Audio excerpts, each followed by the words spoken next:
पुनीत कुमार जिंदल। जी sir. आपका जेवीएनएल में आरएसीबी के अंदर आपका जेवीएनएल में सिलेक्शन हुआ है। सबसे पहले तो आपको इंजीनियर्स एकेडमी की पूरी परिवार, पूरी टीम की तरफ से बहुत बहुत बधाइयाँ।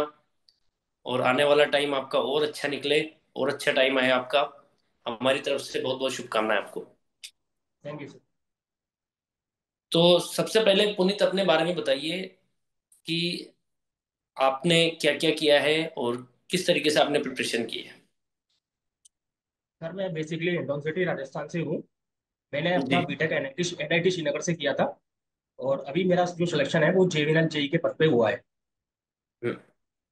और सर मैंने अपनी प्रिपरेशन के लिए मैंने निम्बस लर्निंग का ऑनलाइन कोर्स था वो लिया था। और उस पे एक 6500 क्वेश्चन एमसीक्यू की बुक आती है प्रैक्टिस के लिए, वो बुक ली थी मैंने। तो उससे मुझे काफी हेल्प मिली। अच्छा, आप कैसा महसूस कर रहे हैं जब आपका जेईएन में सिलेक्शन हो गया है? तो कैसा महसूस हो रहा है आपको? सर काफी खुश है और मतलब बहुत अच्छा लग रहा है कि मतलब सिलेक्शन हो गया। उससे पहले काफी टेंशन थी कि जॉब नहीं लग रही है, इसकी टेंशन थी। अच्छा लग रहा है।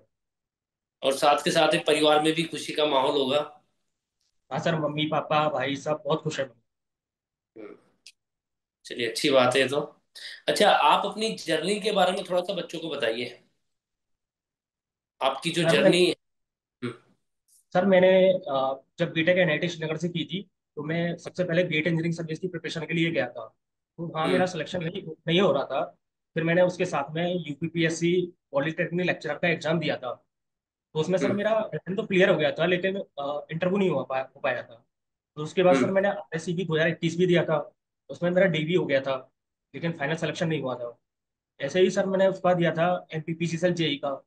उसमें मैं हम्म। 1.5 से रह गया था सर। तो अब सर अच्छा, फाइनली सिलेक्शन हो गया मतलब। अच्छी बात है। तो कोई भी कोई भी बच्चा यही होता है, जब सिलेक्शन होता है तो सिलेक्शन से पहले बच्चे, मतलब होता है कि कोई एग्जाम दिया, ठीक है, नहीं हुआ। अब जो बच्चा डीमोटिवेट होकर के छोड़ देता है तो वो तो फिर रह जाता है। बाकी आप लगे रहे, एक दो नंबर से ठीक है, आप रह गए होंगे, डीवी आपने कराए इतने सारे, फिर भी आपने तैयारी को नहीं छोड़ा और फाइनली आपका सिलेक्शन हो गया।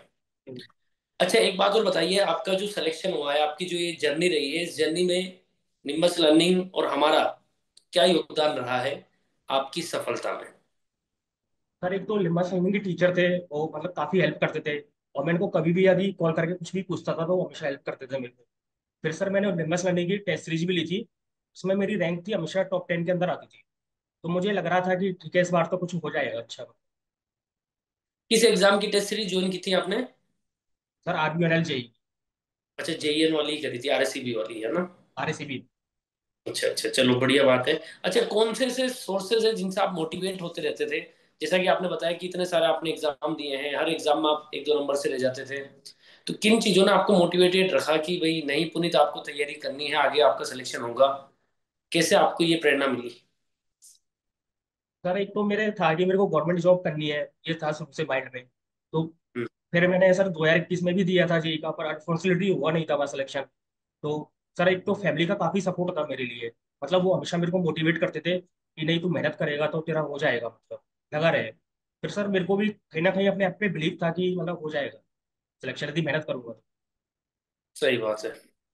बिल्कुल, खुद पे भरोसा है तो बहुत कुछ कर सकता है बच्चा।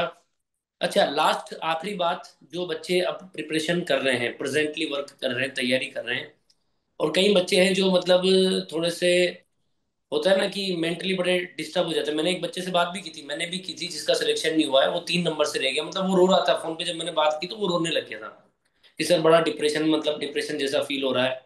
फिर मैंने हालांकि उसको समझाया, मैंने कि कोई दिक्कत नहीं भाई, हर हर व्यक्ति के साथ ऐसा नहीं होता है। ठीक है, आपने एग्जाम दिया, नहीं हुआ, 3 नंबर से रह गए, अब अगली बार थोड़ा और बढ़िया तैयारी करके दो, है कि नहीं?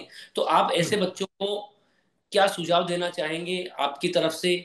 क्या आपका सजेशन है ताकि उन बच्चों को भी आपकी जर्नी से कुछ ना कुछ हेल्प मिले? आपकी तरफ से उनके लिए क्या सुझाव है? सर मैं ये बोलूंगा कि मतलब लगातार मेहनत करते रहें तो मतलब हो जाएगा। और टेस्ट सीरीज पे बहुत अच्छे से ध्यान दें, उसको अच्छे से दें, अटेम्प्ट करें और फिर देखें कि इसमें कहाँ गलती हो रही है। उसको हर क्वेश्चन को एनालिसिस करें और कोशिश करें कि एक ही सोर्स को पकड़े। ऐसा नहीं कि मतलब डिफरेंट टाइप की बुकें पकड़ रहे हैं, उसको एक ही बार सॉल्व कर रहे हैं। एक ही बुक को 2 से 3 बार लगाइए तो मतलब अच्छा हो जाएगा। सही बात है, एक बुक को 3 से 4 बार आप करो या 10 बार करो, वो ज्यादा बेटर है, बजाय 10 बुक्स को आप एक बार करो। जी ये सर। बात आपने बहुत सही बात बताई है। क्योंकि हमारे पास बच्चा, ये बच्चे करते क्या है कि जैसे उनके पास किताब जो रखी होती है उसको ना करके, और जो है मतलब और बाजार से किताबें ले आते हैं, और वो जब 10-12 किताब हो जाती है ना, तो बच्चा खुद कंफ्यूज हो जाता है कि यार मैं इसको करूं या उस कंटेंट को पढूं या किसको पढूं। तो बच्चों को सबसे पहले वही पढ़ना चाहिए जो उनके पास है। भाई पहले तो उसे डाइजेस्ट करे कम से कम। सही बात है, तो सर उसमें आपका। देखें कि हम्म। उसमें देखें कि कौन से क्वेश्चन नहीं बन रहे हो, उनको देखें अच्छे से, पहले उनको क्लियर करें। फिर तभी यदि लगे कि हमें अब दूसरी बुक की जरूरत है, तभी इसको सॉल्व करें। चलिए बहुत बढ़िया। अच्छा, आपने क्वेश्चंस की प्रैक्टिस कहाँ से की थी? टेस्ट सीरीज से ही मैंने करी या फिर कहीं आपने जो सोर्स और भी लिया था? सर एक इंजीनियरिंग अकेडमी की 6500 क्वेश्चन की बुक आती है, हाँ। उससे मैंने प्रैक्टिस की थी। उसमें हर तरह की वैरायटी के क्वेश्चन थे। एमसीक्यू बुक आती है इलेक्ट्रिकल की, बिल्कुल। उसके 2 वॉल्यूम आते हैं, वॉल्यूम 1 और वॉल्यूम 2। अब तो 2 वॉल्यूम कर दिए उसके। आपके टाइम पर 6500 वाली बुक थी, तो उसके 2 वॉल्यूम आ गए। हाँ, तो वो सफिशियंट है वैसे, बच्चे अगर उसको करे तो। उस बुक को आप भले ही 2 या 3 बार करिए, तो आराम से जो है मतलब हर तरह के आपको क्वेश्चन मिल जाएंगे, और उससे आपको हाँ हेल्प सर। मिली होगी। न्यूमेरिकल पोर्शन जो आया था, काफी क्वेश्चन ऐसे हैं जो एमसीक्यू में से डायरेक्ट आए थे, आरएसीबी के Correct अंदर। है। हाँ सर। इवन सर मैंने इस बार का मेजर। पेपर तो हाँ। इस बार का जो पेपर था थोड़ा कैलकुलेटिव था। तो हम्म। मतलब जिसने मतलब न्यूमेरिकल के क्वेश्चन की अच्छी प्रैक्टिस की थी, थ्योरेटिकल नहीं था इस बार मतलब, तो सही उसके लिए बात है, बहुत अच्छा था। बहुत अच्छा।